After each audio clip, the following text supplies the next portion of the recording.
شهر رمضان الذي أنزل فيه القرآن هدى للناس وبينات من الهدى والفرقان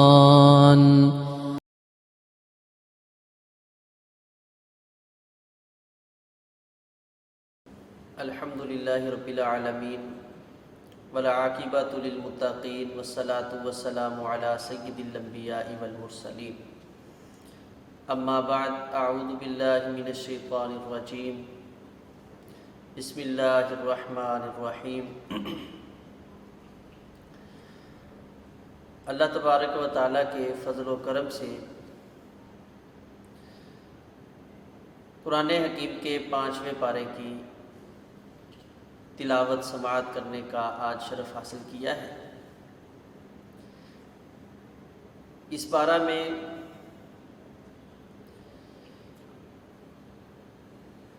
ایک ہی سورت یعنی کہ سورۃ النساء کا ایک حصہ یعنی 124 آیات ہے، اور اس پارے کے اندر کل 18 رکوع ہیں، اور اللہ تبارک و تعالیٰ نے جو اس سورت کے شروع میں احکامات صادر فرمائے ہیں انہی کو معاشرے کے حسن کے لیے مزید اضافے کے ساتھ ذکر کیا ہے، جیسا کہ چوتھے پارے کے آخر میں نکاح کے احکامات اور وہ کون کون سی عورتیں ہیں جن سے شادی کرنا، نکاح کرنا شریعت اسلامیہ میں حرام ہے۔ تو یہاں یہ بات ذہن میں رکھیں، کوئی بھی آدمی ہے اس کے لیے کوئی عورت حرام ہوتی ہے، اس کے 3 میں سے کوئی ایک سبب لازمی ہوگا۔ نمبر 1 پہ نسب، نمبر 2 پہ رضاعت، اور نمبر 3 پہ رشتہ مصاہرت، یعنی کہ نکاح کا رشتہ۔ تو رشتہ جو مصاہرت ہے اس کی بنیاد پہ کچھ چیزیں وقتی طور پہ حرام ہوتی ہیں اور کچھ عورتیں جو ہیں وہ ابدی حرام ہو جاتی ہیں۔ مثال کے طور پہ ایک عورت ہے، آدمی اس کو اپنے بیٹے کے نکاح میں لے آتا ہے، تو اب یہ اس کی بہو بن گئی ہے، اب اس کے اوپر یہ ابدی حرام ہو گئی ہے، یہ مصاہرت کی وجہ سے، پہلے اس کے لیے حلال تھی۔ اسی طرح وقتی طور پہ ہر وہ عورت دوسرے مرد کے لیے حرام ہے جو کسی کے نکاح کے اندر، عقد کے اندر موجود ہے۔ تو اللہ تبارک و تعالیٰ نے 5ویں پارے کے شروع میں ان چیزوں کا ذکر کیا ہے۔ اس کے ساتھ ہی اللہ تبارک و تعالیٰ نے آپس کے جو معاملات ہیں یعنی کہ معاشی نظام ہے اس کو مضبوط کیا ہے، اور فرمایا یا ایھا الذین آمنوا لا تأکلوا اموالکم بینکم بالباطل، اے ایمان والو آپس میں باطل طریقے کے ساتھ جو مال ہے وہ آپ نہ کھاؤ۔ مال کھانے کا طریقہ، ایک دوسرے سے فائدہ حاصل کرنے کا طریقہ کیا ہے کہ وہ آپس میں تمہاری تجارت ہو، تجارت آپس میں ایسا لین دین کہ جس میں باہمی رضامندی موجود ہو، شریعت کی کوئی مخالفت وہاں مقصود نہ ہو۔ تو اس تجارت کی وجہ سے جو مال حاصل کرتے ہو وہ تمہارے لیے کھانا حلال اور جائز ہے۔ اس کی بھی کئی ایک صورتیں بن جائیں گی۔ مثال کے طور پہ ایک آدمی ہے، وہ اپنا مال بیچتا ہے، تجارت کرتا ہے، اس کے لیے شریعت اسلامیہ نے ہمیں اس چیز کا حکم دیا ہے کہ ہم دوسرے مسلمان بھائی کو دھوکہ نہ دیں، اس سے فراڈ نہ کریں، اس سے جھوٹ نہ بولیں۔ اور ہماری رہنمائی اس حد تک کی ہے کہ اگر چیز میری ہے، سامان میرا ہے، تو مجھے یہ ضرورت نہیں ہے جیسے ہمارے ہاں عمومی معاشرے میں ہوتا ہے کہ جی مجھے یہ اتنے کی پڑتی ہے، میں اتنا اس سے نفع لے رہا ہوں۔ یہ بتانے کی کوئی ضرورت نہیں اور نہ خریدنے والے کو پوچھنے کی ضرورت ہے۔ ٹھیک ہے، بیچنے والا بتائے میں اتنے میں بیچ سکتا ہوں، یہ میری قیمت ہے، آپ کو مناسب لگتا ہے تو آپ خرید لیں۔ اسی طرح کوئی آدمی آپس میں مل کے تجارت کرتے ہیں، مثال کے طور پہ 2-4 آدمی ہیں، وہ مل جاتے ہیں کہ ان میں سے 1-2 آدمی جو ہیں وہ باہر سے سامان ادھر بھیجیں گے اور ادھر والے ساتھی جو ہیں وہ اس کو فروخت کریں گے۔ تو رسول اللہ صلی اللہ علیہ وسلم نے فرمایا ایسے آپس میں ملنے والے لوگ جب تک حق بات سچی گفتگو کرتے رہتے ہیں، ان کا آپس میں اس ملنے کی وجہ سے اللہ تبارک و تعالیٰ ان کی رزق کے اندر برکت عطا فرما دیتے ہیں۔ لیکن جب یہ ایک دوسرے کے ساتھ جھوٹ بولتے ہیں، اپنے معاملات کو اپنی چلاکیوں کے ساتھ چلانے کی کوشش کرتے ہیں، تو اللہ تبارک و تعالیٰ کے ہاں ان کا جو رزق کے اندر برکت ہے ان کے لیے اس کو اٹھا لیا جاتا ہے۔ تو آپس میں تجارت ہے، آپ کے جو جائز اخراجات ہیں وہ آپ ایک دوسرے کے ساتھ شیئر کریں کہ یہ معاملات ہیں، مجھے اس چیز کی ضرورت ہے، نہ کہ ایک دوسرے کی جڑ کاٹنے کے لیے۔ مثال کے طور پہ جو خرید رہا ہے وہ جتنے میں چیز لے رہا ہے نفع رکھ کے پھر اس طرف بیچ رہا ہے، اور اب دوسرا ساتھی ہے وہ بیچ رہا ہے تو وہ بھی اس میں سے کچھ رقم اپنے پاس رکھ کے بتا رہا ہے کہ اتنے میں یہ چیز میں نے فروخت کی ہے۔ تو یہ جھوٹ پہ مبنی آپس میں تجارتیں کرنا یا دھوکہ دینا، فراڈ کرنا، شریعت اسلامیہ نے ان چیزوں سے ہمیں روک دیا ہے، کیونکہ یہ رزق کے اندر جو برکت ہے اس کو ختم کر دیتے ہیں۔ اسی طرح رسول اللہ صلی اللہ علیہ وسلم نے چیز کو بیچنے کے لیے قسم اٹھانے سے منع کیا ہے، اور رسول اللہ صلی اللہ علیہ وسلم نے فرمایا جو شخص عصر کے بعد قسم اٹھا کے کوئی چیز بیچتا ہے تاکہ اس کی چیز پہ لوگ اعتماد کر لیں، اس کی زبان پہ، اور وہ اس سے چیز خرید کے لے جائیں، رسول اللہ صلی اللہ علیہ وسلم نے فرمایا کل قیامت کے دن اللہ تبارک و تعالی ایسے شخص کی طرف نظر رحمت سے دیکھیں گے نہیں، اس سے کلام نہیں کریں گے، اور یہ جہنم میں گر جانے کے باوجود جو جہنم کا خاصہ ہے کہ لوگوں کے گناہوں کو جلا کے راکھ کر دے گی اور مومنین کو گناہوں سے صاف کر کے ایک دن جنت کا حقدار بن جائے گا یہ جہنم کے عذاب کی وجہ سے۔ تو یہ ایسا بد نصیب شخص ہے کہ یہ جہنم میں گر جانے کے باوجود اس کے گناہ جو ہیں وہ صاف نہیں ہوں گے، یہ گناہوں کے اندر ہی ملوث رہے گا۔ تو ہمیں چاہیے ہم تجارت کرتے ہوئے ان چیزوں کو خصوصی طور پہ مد نظر رکھیں۔ اسی طرح جب آپ نے تجارت کرنی ہے تو پھر بعض اوقات ایسا ہوتا ہے آدمی کو چیز جو ہے وہ بڑی مناسب مل جاتی ہے لیکن اتنے پیسے پاس نہیں ہوتے، تو پھر قرض کا سسٹم ہوتا ہے۔ تو اس کے لیے شریعت اسلامیہ نے ہمیں صاف ستھرے معاملات کرنے کی تلقین کی ہے کہ قرض لیتے ہوئے جو ہے آپ ٹائم طے کریں۔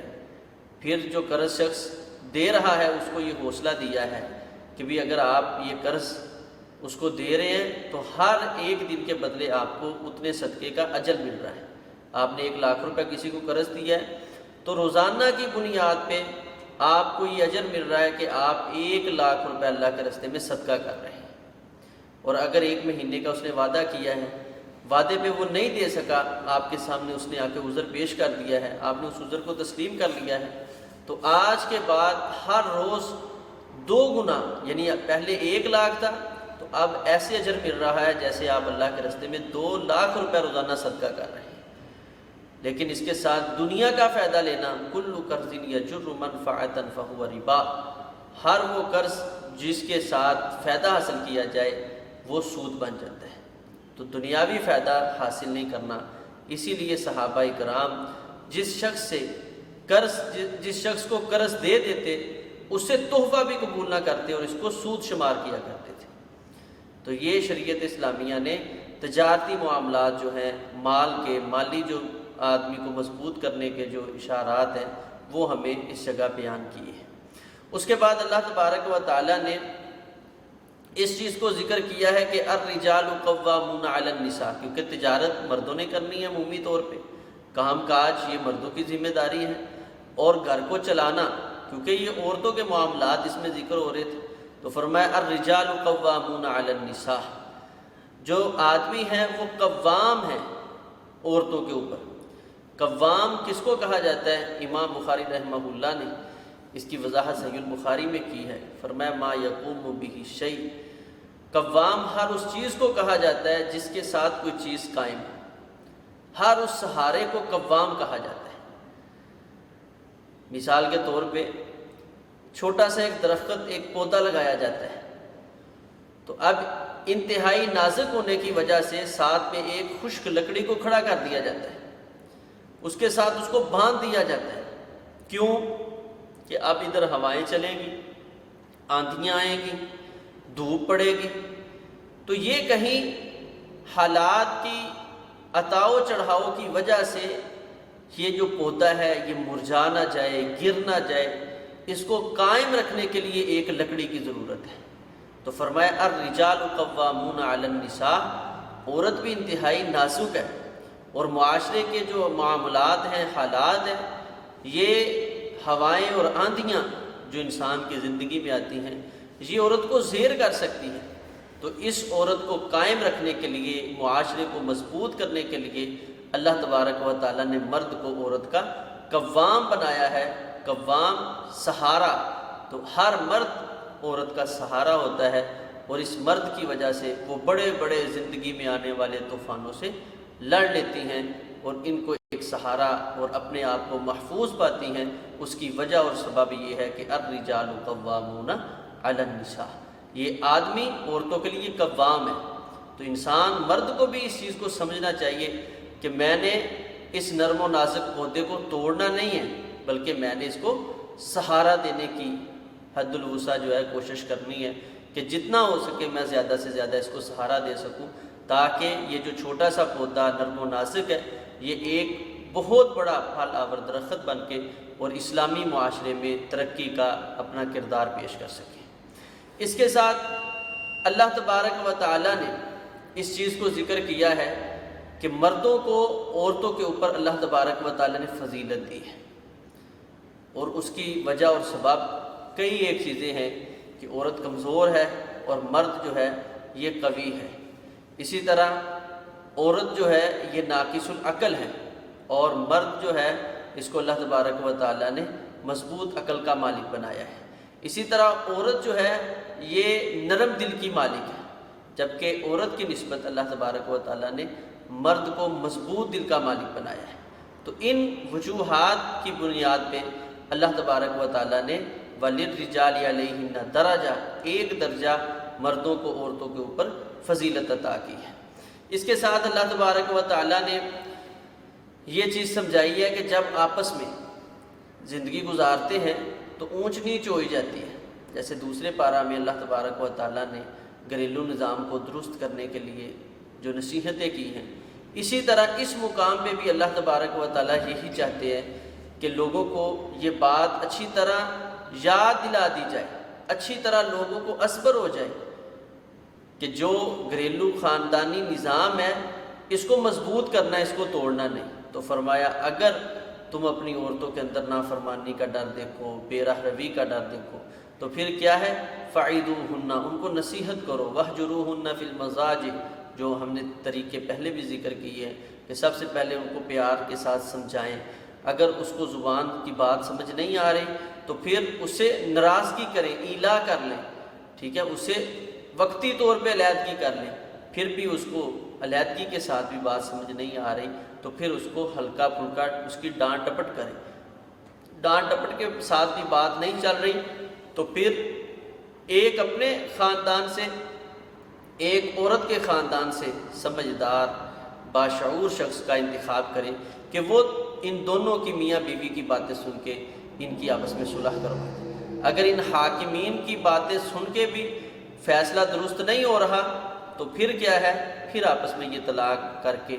تاکہ معاشرہ جو ہے وہ مزید بگاڑ کا سبب نہ بنے، بلکہ معاشرہ جو ہے وہ اچھے طریقے کے ساتھ گزر سکے۔ تو اللہ تبارک و تعالیٰ نے یہ انداز، یہ طریقہ جو ہے ذکر کیا ہے۔ اس کے بعد اللہ تبارک و تعالیٰ نے پھر معاشرے کا حسن اس کو ذکر کیا ہے۔ تقریباً ہر بارے میں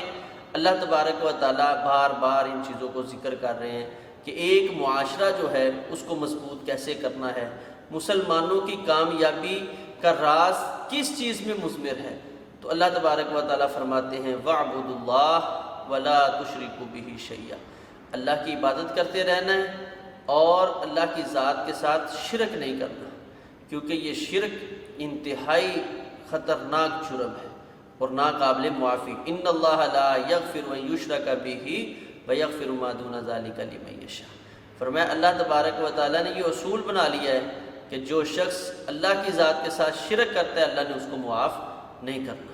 اور اللہ تبارک و تعالیٰ نے زندگی کا سکون بھی اسی چیز میں رکھا ہے، ان الذین آمنوا ولم یلبسوا ایمانہم بظلم اولئک لہم الامن وہم مہتدون۔ فرمایا زندگی کا سکون چاہتے ہو تو پھر ایمان کے ساتھ تمہارا جو شرک کی آمیزش ہے وہ نہیں ہونی چاہیے۔ اگر شرک کی آمیزش ہو گئی ہے تو پھر تمہاری زندگی کا سکون جو ہے وہ برباد ہو جائے گا۔ تو معاشرے کا سکون چاہتے ہو تو اللہ کی عبادت اور اللہ کے ساتھ جن چیزوں کو شریک کیا جا رہا ہے ان کا خاتمہ ضروری ہے۔ اس کے ساتھ پھر فرمایا وَبِالْوَالِدَيْنِ إِحْسَانًا، والدین کے ساتھ حسن سلوک کرنا ہے، اچھے طریقے کے ساتھ پیش آنا ہے۔ اور رسول اللہ صلی اللہ علیہ وسلم نے فرمایا ان اللہ حرم علیکم حقوق الامہات، اللہ تبارک و تعالیٰ نے تمہارے اوپر تمہاری ماؤں کی نافرمانیاں حرام کر دی۔ اسی طرح فرمایا اللہ تبارک و تعالیٰ نے اپنی رضا کو والد کی رضا کے ساتھ جوڑ دیا ہے۔ اگر کوئی شخص یہ چاہتا ہے کہ میں اپنے رب کو راضی کروں تو اس کو اللہ تعالیٰ کی عبادت کے ساتھ ساتھ اپنے والدین کی خدمت کرنا ضروری ہے۔ اگر وہ عبادت گزار ہے تو جریج ولی کی طرح ماں کا نافرمان ہو کے دنیا کے اندر فتنے میں مبتلا ہو سکتا ہے۔ اس کے ساتھ اللہ تبارک و تعالیٰ نے پھر قریبی رشتہ داروں کے ساتھ حسن سلوک کا حکم دیا ہے۔ نبی علیہ الصلوۃ والسلام نے فرمایا ایک شخص عام آدمی پہ خرچ کرتا ہے پیسہ تو اس کو صدقے کا اجر ملتا ہے، لیکن ایک آدمی ہے وہ اپنے رشتہ داروں پہ خرچ کرتا ہے، اپنے قریبیوں پہ خرچ کرتا ہے تو اللہ تبارک و تعالیٰ اس کو 2 گنا اجر دیتے ہیں۔ نمبر 1 پہ اپنے رستے میں خرچ کرنے کا اجر اور نمبر 2 پہ رشتہ داروں کو ملانے کا اجر اللہ تبارک و تعالیٰ اس شخص کو عطا کر دیتے ہیں۔ اس کے ساتھ اللہ تبارک و تعالیٰ نے یتیموں کے حقوق ذکر کیے ہیں اور مساکین کے کہ ان کے ساتھ حسن سلوک کے ساتھ پیش آنا ہے، ان کے اوپر خرچ کرنا ہے، ان کی ضروریات کو پورا کرنے کی کوشش کرنی ہے۔ ہمارے ہاں عمومی طور پہ یتیم کہا جاتا ہے اس شخص کو جس کا باپ فوت ہو جائے، اور مسکین کہا جاتا ہے اس شخص کو جس کی ماں جو ہے وہ وفات پا جائے۔ جبکہ ماں فوت ہو جائے یا باپ فوت ہو جائے، بچہ جو ہے جب تک وہ حد بلوغت کو نہیں پہنچتا وہ یتیم ہوگا، بچی ہے جب تک اس کا نکاح نہیں کیا جاتا تو وہ یتیم ہے، بے شک ماں فوت ہو جائے یا باپ فوت ہو جائے۔ اور ایسا شخص جس کے ماں باپ زندہ ہیں یا فوت ہو گئے لیکن وہ روزانہ کی بنیاد پہ رزق جو ہے وہ حاصل کرنے کی کوشش بھی کرتا ہے، کمائی بھی کرتا ہے، لیکن اس کے جائز جو اخراجات ہیں، جو اس کی جائز اسراف کی جگہ ہیں، ضروریات کی جگہ ہیں، اس کی آمدنی سے کئی درجے زیادہ ہے، تو یہ آدمی مسکین کہلائے گا۔ ایسے شخص کو صدقہ دینا، زکوٰۃ دینا شریعت اسلامیہ نے جائز رکھا ہے۔ تو اس لیے مساکین کا خیال کرنا، جیسے ہم نے دوسرے پارہ میں اس چیز کو ذکر کیا تھا کہ اللہ تبارک و تعالیٰ نے خصوصی طور پہ ان لوگوں کو اس جگہ پہ ذکر کیا ہے کہ جو لوگوں سے سوال نہیں کرتے، محتاج ہونے کے باوجود اپنے آپ کو لوگوں کے سامنے غنی ظاہر کرتے ہیں، ایسے مساکین کا خصوصی طور پہ خیال کرنا چاہیے۔ اس کے بعد اللہ تبارک و تعالیٰ نے پڑوسیوں کے حقوق ذکر کیے ہیں کہ پڑوسیوں کا خیال کرنا ہے۔ نبی علیہ الصلوۃ والسلام نے فرمایا اتنی مجھے پڑوسیوں کے بارے میں تلقین کی گئی ہے، اتنی تلقین کی گئی ہے کہ مجھے یہ خدشہ ہوا کہ کہیں اللہ تبارک و تعالی اب یہ حکم نہ فرما دیں کہ جب تم میں سے کوئی شخص فوت ہو تو اس کا جو پڑوسی ہے اس کو بھی وراثت کے اندر حصے دار اور حقدار بنا دیا جائے گا۔ اور نبی علیہ الصلوۃ والسلام نے ارشاد فرمایا وہ شخص کبھی مومن نہیں ہو سکتا جس نے خود تو پیٹ بھر کے کھانا کھا لیا ہے لیکن اس کا پڑوسی جو ہے وہ بھوکا رات سو گیا ہے، تو ایسا شخص اس کے ایمان کا کوئی اعتبار نہیں۔ تو ہمیں جس طرح قریبی رشتہ داروں کو دیکھنا ہے، والدین کو دیکھنا ہے، یتیم اور مساکین کو دیکھنا ہے، اسی طرح ہم نے اپنے محلے میں، اپنے قرب و جوار میں ان لوگوں کو دیکھنا ہے جو تنگ دست ہیں۔ اس کے بعد اللہ تبارک و تعالیٰ نے خصوصی طور پہ پہلو کا ساتھی یعنی کہ بیوی کا ذکر کیا ہے، اس کا خصوصی طور پہ خیال کرنا ہے، اور اس کے ساتھ جو غلام ہیں، لونڈیاں ہیں، ان کا خیال کرنا ہے، ان کے ساتھ حسن سلوک کے ساتھ پیش آنا ہے، نہ کہ ان کو جانور سمجھنا شروع کر دیں۔ رسول اللہ صلی اللہ علیہ وسلم نے ایک مرتبہ ایک آدمی کو دیکھا کہ وہ اپنے غلام کو مار رہا ہے۔ نبی علیہ الصلوۃ والسلام نے ایسے اس کے جا کے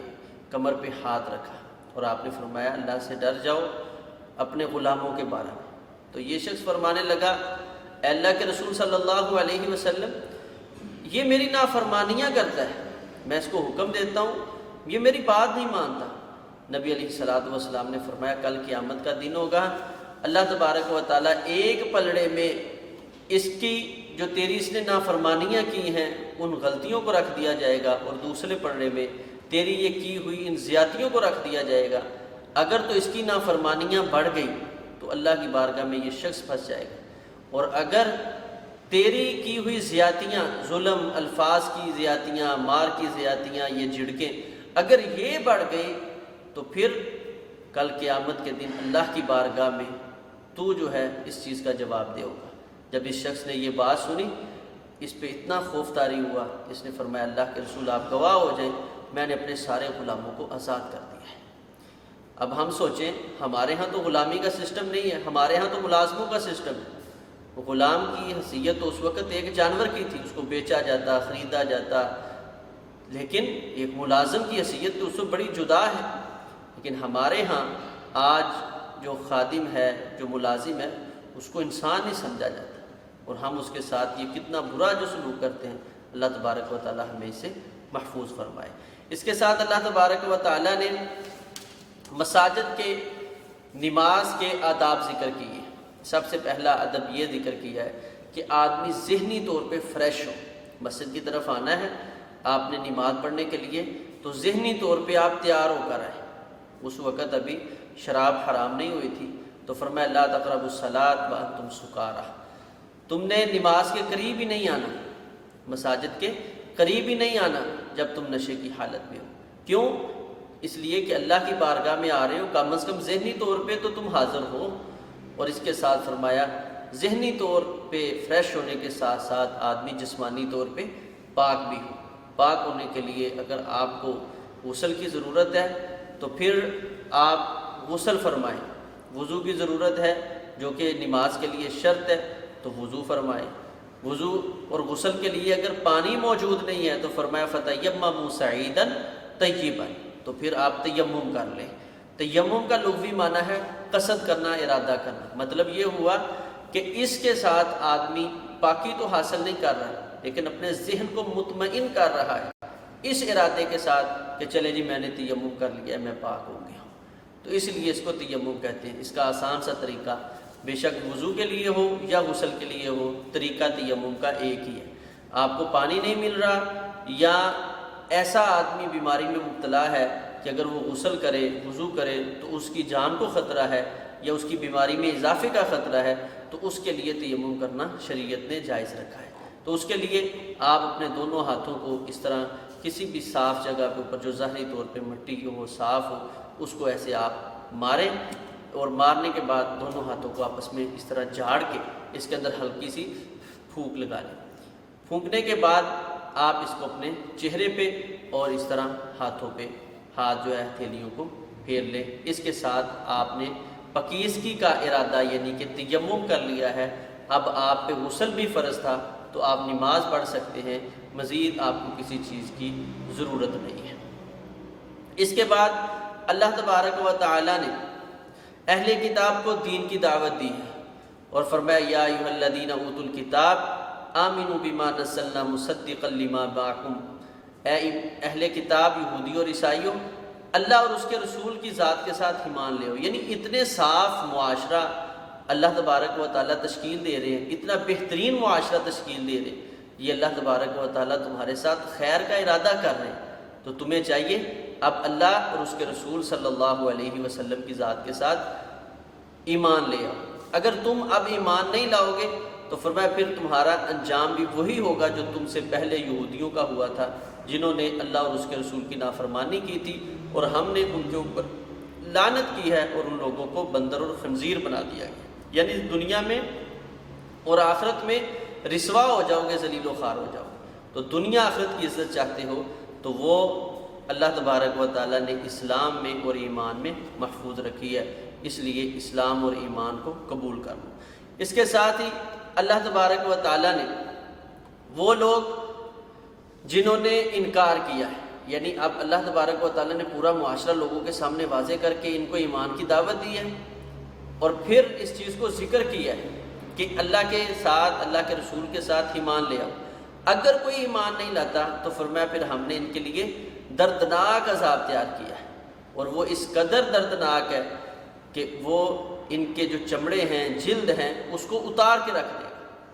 لیکن ہم دوبارہ یہ جلد نئے سرے سے ان کے اوپر چڑھاتے جائیں گے۔ یہاں پہ یہ بات بھی سمجھے کہ آج سائنس یہ تحقیق کر رہی ہے کہ جسم کے اندر جو درد کو محسوس کرنے کی حس ہے وہ صرف جلد کے اندر ہے، جلد کے اندر جب تکلیف چلی جاتی ہے تو وہ محسوس نہیں ہوتی۔ تو آج سے 1450 سال قبل اللہ تبارک و تعالیٰ نے اس چیز کو ذکر کیا ہے، جو اس بات کی دلیل ہے کہ جس چیز پہ آج سائنس تحقیق کر کے پہنچی ہے، اس بات پہ خالق کائنات نے انسان کو پہلے دن سے پہنچا دیا ہے، اور یہ اللہ تبارک و تعالیٰ کا کلام اور وحی ہے کہ جس کی بنیاد پہ یہ بات ہوئی ہے۔ اور آج سائنس بھی اس چیز پہ گھٹنے ٹیکے ہوئے ہے کہ انسانی جسم کے اندر تکلیف محسوس کرنے کی حس جو ہے وہ جلد کے اندر ہوتی ہے، اور اللہ تبارک و تعالیٰ فرماتے ہیں ہم جہنمیوں کی بار بار جلد بدلیں گے تاکہ ان کے عذاب میں، ان کی گرفت میں مزید اضافہ ہو سکے۔ اس کے بعد اللہ تبارک و تعالیٰ نے معاشرے کو، جو لوگ مسلمان ہو گئے، ان کو اس بات کا حکم دیا ہے ان اللہ یأمرکم ان تعدوا الامانات الی اہلہا، فرمایا اللہ تبارک و تعالیٰ تمہیں حکم کرتے ہیں کہ تم جو امانتیں ہیں اس کے جو اہل لوگ ہیں ان کے سپرد کر دو، ان کے حوالے کرو۔ جو آدمی جس منصب کے لیے موضوع ہے اس کو اس منصب پہ مقرر کرنا چاہیے، نہ کہ غیر شخص کو، جیسا کہ رسول اللہ صلی اللہ علیہ وسلم سے سوال ہوا قیامت کے بارے میں، قیامت کی نشانیاں، تو آپ نے بالکل قیامت کے قرب کی جو نشانی ذکر کی ہے وہ کیا ہے؟ نبی علیہ الصلوۃ والسلام نے فرمایا اذا زکیت الامانہ فانتظر الساعہ، جب امانت کو ضائع کر دیا جائے گا تو آپ پھر قیامت کا انتظار کریں، یعنی آپ کے سر پہ آن کھڑی ہے قیامت۔ صحابہ نے پوچھا وما ضیاعھا، اے اللہ کے نبی صلی اللہ علیہ وسلم اس کا ضائع کیسے ہوگا، امانت کو کس طرح ضائع کیا جائے گا؟ نبی علیہ الصلوۃ والسلام نے فرمایا اذا وسد الامر الی غیر اہلہ، جب معاملہ ایسے لوگوں کی سپرد کر دیا جائے جو اس کے اہل ہی نہیں ہیں، ایک آدمی اس چیز کا اہل نہیں ہے، وہ اس معاملے کا والی اور وارث بن کے بیٹھ جائے، تو یہ اصل میں اس چیز کو ضائع کر دیا ہے جو اللہ تبارک و تعالیٰ نے انسانوں کو امانت دی تھی۔ تو ہمیشہ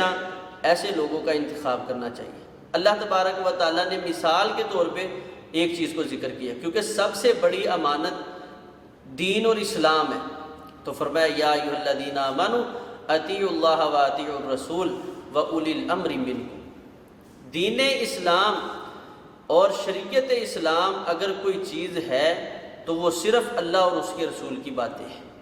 اس کے علاوہ کسی کی سوچ، کسی کی فکر یہ دین نہیں ہو سکتی۔ اور اذا وسد الامر الی غیر اہلہ،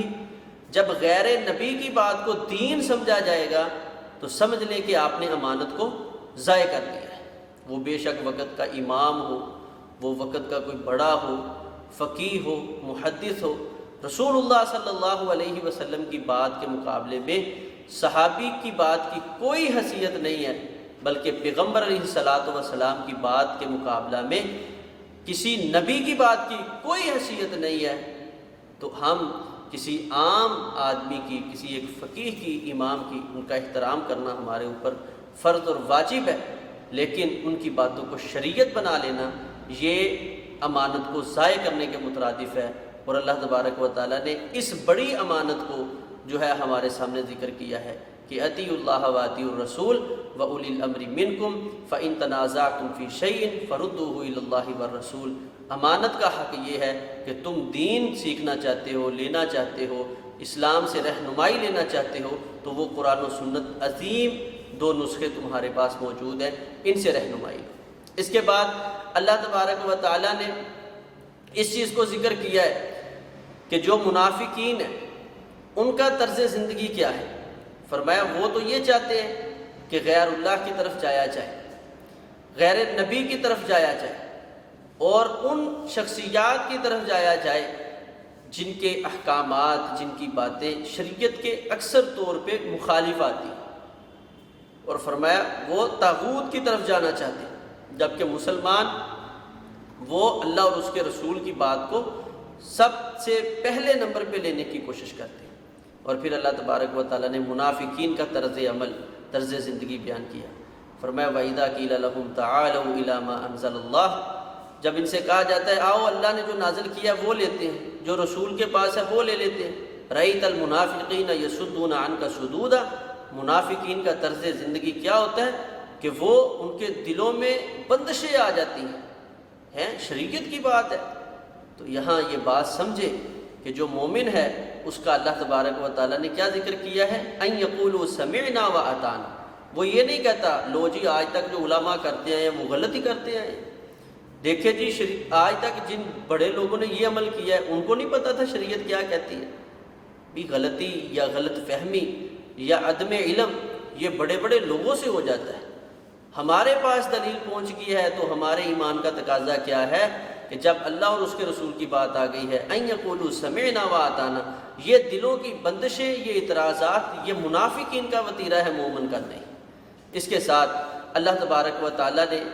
پھر فرمایا فلا وربک لا یؤمنون، مجھے قسم ہے آپ کے رب ہونے کی، وہ بندہ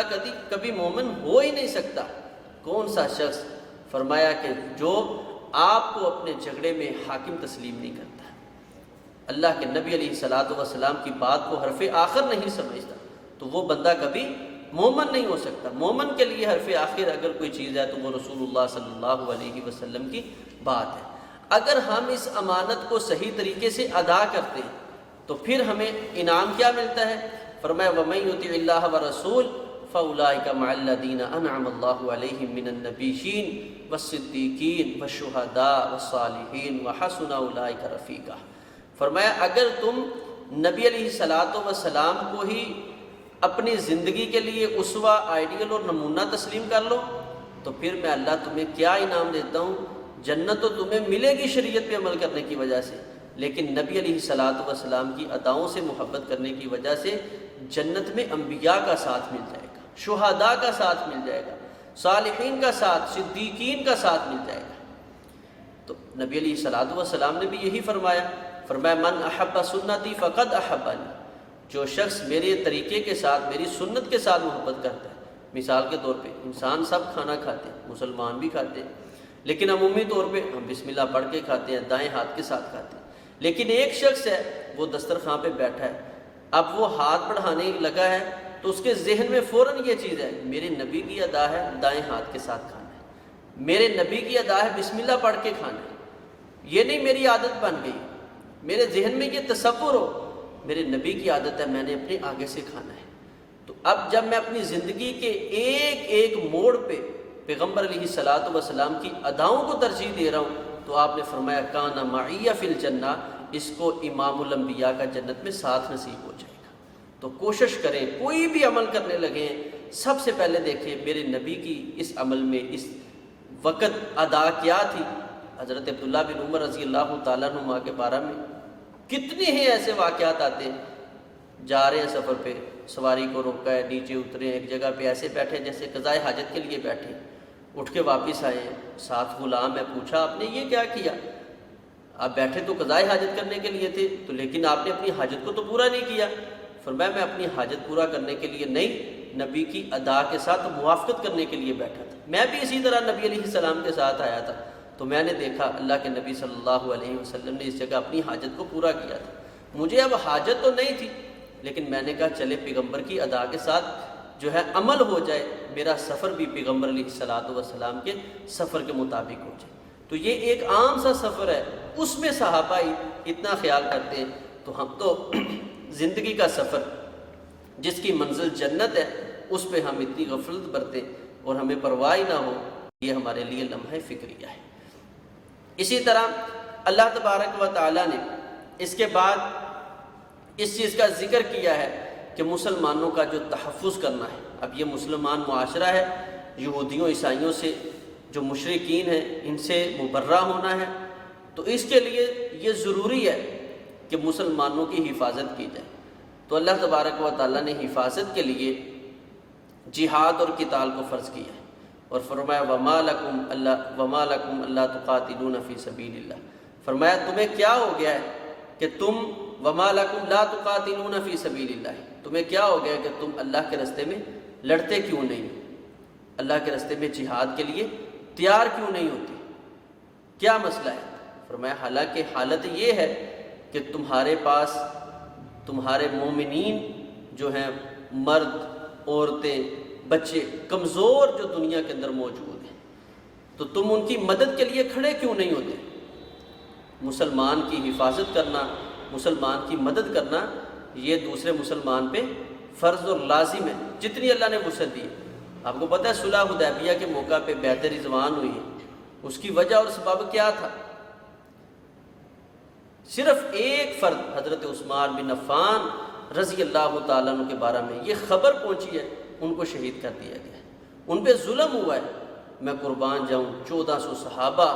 اور 1400 صحابہ کے ساتھ خود امام الانبیاء اس بات پہ بیعت کر رہے ہیں کہ ہم اپنی جانیں نچھاور کر دیں گے، ایک مسلمان کی عزت اور جان کی حفاظت کا بدلہ ضرور لیں گے۔ اور اللہ تبارک و تعالیٰ کو ان کا یہ صحابہ کا یہ جوش اور جذبہ اتنا پسند آیا، فرمایا ید اللہ فوق ایدیہم، یہ جو ہاتھ بیعت کر رہے ہیں ان سب ہاتھوں پہ میں رب کا بھی ہاتھ۔ میں تو ایسے کہتا ہوں گویا اللہ اس طرح کہہ رہے ہیں کہ میں اللہ یہ چاہتا ہوں ایک مسلمان کی جان کی حفاظت کے لیے اگر ساری دنیا کا نظام بھی دھرم برم ہوتا ہے تو ہو جائے، ایک مسلمان کی جان کی حفاظت ہونی چاہیے۔ ید اللہ فوق ایدیہم، اللہ بھی ان لوگوں کے ساتھ ہے، عثمان کا بدلہ لینے کے لیے اللہ تمہارے ساتھ کھڑا ہے۔ تو ایک مسلمان کی عزت کی حفاظت کرنا اور اس کے جذبات اپنے اندر رکھنا یہ ہر مسلمان کا فریضہ ہے۔ اسی لیے نبی علیہ السلام نے فرمایا کوئی شخص اس حالت میں فوت ہو جائے کہ اس کے دل میں یہ خواہش ہی پیدا نہ ہو کہ میں نے اللہ کے راستے میں جہاد اور قتال کرنا ہے، تو فرمایا یہ شخص نفاق کے ایک شعبے پہ فوت ہوتا ہے، ایک نفاق کی ایک قسم پہ مرتا ہے کہ اس کے دل میں یہ خیال ہی نہیں آیا کہ میں نے اپنے مسلمان بھائی کی حفاظت کرنی ہے، دین کی حفاظت کے لیے میں نے کھڑا ہوں۔ تو یہ جذبہ اس کو اپنے اندر اجاگر کریں۔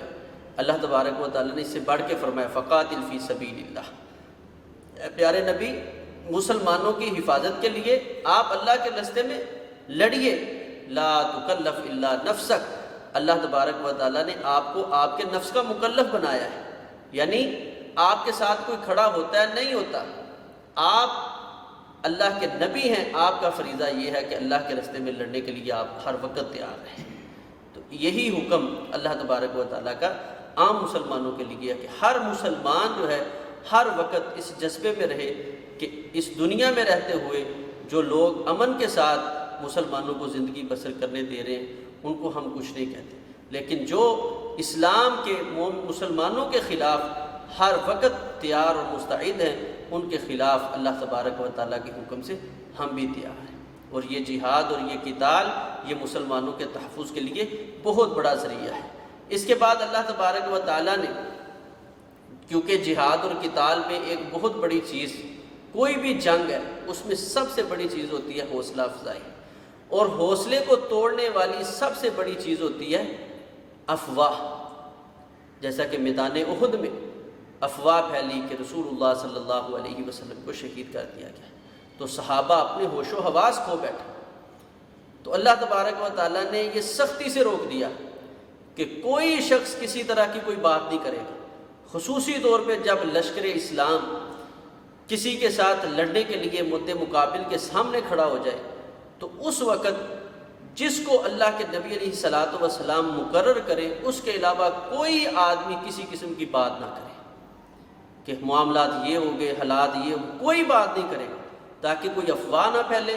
اور افواہ نہ پھیلنے کی وجہ سے جو حوصلے ہیں وہ مضبوط ہو جائیں گے۔ اور نبی علیہ الصلوۃ والسلام نے ہماری تعلیم ہمیں جو رہنمائی دی ہے وہ بھی یہی ہے۔ آپ نے فرمایا کفا بالمرء کاذبا ان یحدث بکل ما سمع، آپ نے کسی شخص کو جھوٹا دیکھنا ہے، اس کے جھوٹے ہونے کے لیے یہی کافی ہے کہ اس نے ادھر سے بات سنی، اس کو آگے شیئر کر دیا، ادھر سے سنی، اس کو آگے پہنچا دیا، جس جگہ اس کی کوئی تحقیق نہیں۔ اس جگہ پہ میں اپنے ان بھائیوں کو پیغام دے دینا چاہتا ہوں جو نیٹ پہ، سوشل میڈیا پہ، فیس بک پہ بیٹھے ہیں، واٹس ایپ پہ کوئی بھی پیغام آتا ہے جی فلاں چیز اتنی مرتبہ پڑھیں، فلاں چیز ایسے کریں،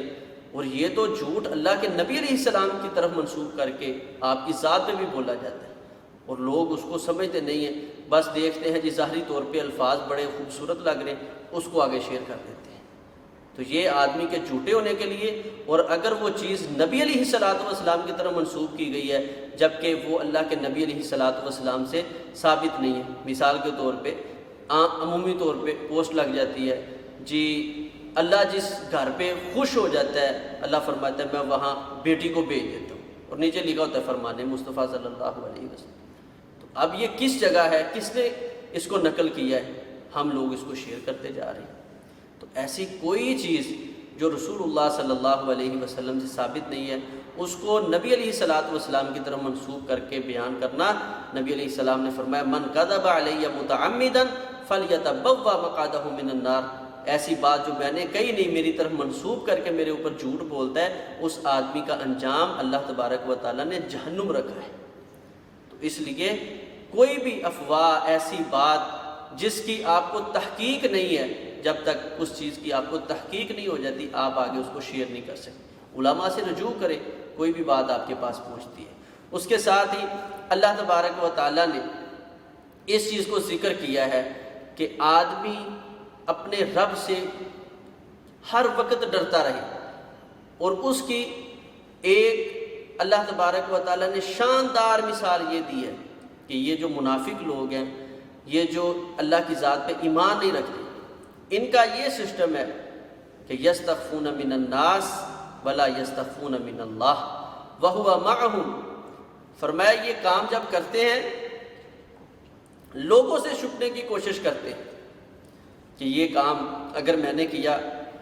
تو معاشرے میں میری عزت نہیں رہے گی، اگر یہ عمل میں نے کیا تو لوگ مجھے اچھا نہیں سمجھیں گے۔ فرمایا لوگوں سے تو چھپنے کی کوشش کرتا ہے، ولا یستخفون من اللہ، اللہ سے چھپنے کی یہ کوشش ہی نہیں کرتا، حالانکہ وہو معہم، اللہ تبارک و تعالیٰ اس پہ ایک ایک لمحہ، ایک ایک پل، ایک ایک ساتھ اس پہ نظر رکھے ہوئے ہیں، اللہ کے علم میں ہے یہ شخص کیا کر رہا ہے۔ تو ڈر تو یہ ہونا چاہیے تھا کہ میں اپنے رب کے سامنے ہوں، میرے رب کی میرے پہ نظر ہے، اور میں اپنے رب کے سامنے اچھا ہو جاؤں، اور اگر میں نے اپنے رب کے سامنے یہ کام کیا تو میں اپنے رب کے سامنے برا ہو جاؤں گا۔ اصل میں یہ تصور ہونا چاہیے تھا۔ وہ کسی نے کیا خوب کہا ہے نا کہ ختم ہو سکتا ہے اس دنیا میں آج بھی گناہوں کا تصور، اگر یہ تصور پیدا ہو جائے خدا دیکھ رہا ہے۔ تو یہ اصل میں تصور اگر آج ہمارے یہ تو سمجھ آ جاتی ہے، لکھ دیا جاتا ہے، پہلے کالج، یونیورسٹیز، ان کے دیواروں پہ یہ لکھا ہوتا ہے اللہ دیکھ رہا ہے، اللہ دیکھ رہا ہے۔ اب ہم نے اس کو بدل دیا ہے، خبردار کیمرے کی آنکھ آپ کو دیکھ رہی، تو ہم ایک دو مرتبہ دیکھتے ہیں، کیمرہ نہیں نظر آیا اپنی مرضی کے ساتھ کام کر لیتے ہیں، اگر کیمرہ نظر آ گیا پھر کوشش ہوتی ہے دیکھیں یہ چلتا بھی ہے کہ نہیں۔ لیکن اگر یہ تصور ہو کہ وہ رب لا تأخذہ سنۃ ولا نوم، جس کیمرے کو بند کرنے کا کوئی سسٹم ہی نہیں ہے، وہ نظر ہر وقت میرے اور آپ کے اوپر ہے، اور وہ اللہ ایک ایک چیز کو نوٹ کیے ہوئے ہے، ہر عمل، ہر میرا کردار، ایک ایک لمحہ میرے رب کے سامنے ہے، مخفی نہیں ہے، تو پھر میں ہر قدم سوچ سمجھ کے اٹھاؤں گا، ہر بات سوچ سمجھ کے کروں گا، کیونکہ میں نے اس کو اپنے رب کے سامنے جواب بھی دینا ہے۔ اور اس کے ساتھ اللہ تبارک و تعالیٰ نے آخر پہ ایک بڑی ہی پیاری بات کی ہے۔ یہ ساری چیزیں بتانے کے بعد اللہ تبارک و تعالیٰ فرماتے ہیں ما یفعل اللہ بعذابکم ان شکرتم وآمنتم۔ تم یہ سمجھتے ہو اللہ تبارک و تعالیٰ تمہیں عذاب میں، آزمائشوں میں ڈال دیتے ہیں، پریشانیاں آتی ہیں۔ آپ ذرا یہ سوچیں ما یفعل اللہ بعذابکم، اللہ تبارک و تعالیٰ اگر تمہیں عذاب دے تو اللہ کو اس کا کیا فائدہ ہوگا؟ اللہ کو اس کا کیا فائدہ ہے؟ اللہ تمہیں کیوں عذاب دے گا؟ ان شکرتم وآمنتم، اگر تم اللہ کا شکر کرو اور اللہ کے ذات کے ساتھ صحیح معنوں میں ایمان لے آؤ تو پھر اللہ تبارک و تعالیٰ تمہیں عذاب کے اندر مبتلا آزمائشوں سے بچا لیں گے۔ تو آج اس دنیا میں عذاب سے اگر بچنا چاہتے ہیں تو اللہ تبارک و تعالیٰ نے ہمیں دو ہی طریقے دیے ہیں۔ وَلَوْ أَنَّ أَهْلَ الْقُرَىٰ آمَنُوا وَاتَّقَوْا لَفَتَحْنَا عَلَيْهِمْ بَرَكَاتٍ مِّنَ السَّمَاءِ وَالْأَرْضِ۔ فرمایا یہ بستیوں والے جو آج اتنے پریشان ہیں، اب ہی صحیح معنوں میں یہ ایمان لے آئیں، اب ہی یہ ایمان کے تقاضوں کو پورا کر دیں۔ لَفَتَحْنَا عَلَيْهِمْ بَرَكَاتٍ مِّنَ السَّمَاءِ وَالْأَرْضِ، ان کو پریشان ہونے کی ضرورت ہی نہیں ہے، زمین و آسمان کی برکتیں اور خزانے ہم ان کے قدموں میں ڈھیر کر دیں گے۔ اور دوسرا فرمایا اللہ کا شکر کرنا ہے۔ وَإِذْ تَعَذَّنَ رَبُّكُمْ لَئِن شَكَرْتُمْ لَأَزِيدَنَّكُمْ، یہ تو اللہ کا فیصلہ ہے، اعلان ہے کہ اگر آدمی انسان اللہ کی قدر کرتا ہے، شکر کرتا ہے تو فرمایا لَأَزِيدَنَّكُمْ، میں نعمتوں میں اضافہ کرتا رہتا ہوں۔ اور اگر انسان نے میری بے قدری کی، نہ شکری کی، نہ قدری کی، تو پھر فرمایا اِنَّ عَذَابِي لَشَدِيدٌ، میری پکڑ، میرا عذاب بڑا سخت ہے۔ تو بتاؤ ما یفعل اللہ بعذابکم، اللہ تعالیٰ تمہیں عذاب دے کے کیا کریں گے؟ اللہ کو اس میں کیا خوشی ہے کہ وہ اپنے بندوں کو عذاب دے؟ اصل میں بات یہ ہے کہ وہ اللہ تمہیں اپنی طرف واپس لانا چاہتا ہے، یہ آزمائشیں، یہ فکریں دے کر کہ اب ہی تم ان شکرتم وآمنتم، اللہ کی قدر کر لو، صحیح معنوں میں اللہ کے ساتھ ایمان لے آؤ۔ اللہ تبارک و تعالیٰ سے دعا ہے اللہ تبارک و تعالیٰ ہمیں صحیح معنوں میں ایمان لانے کی اور اللہ تبارک و تعالیٰ کی قدر کرنے کی توفیق عطا فرمائے۔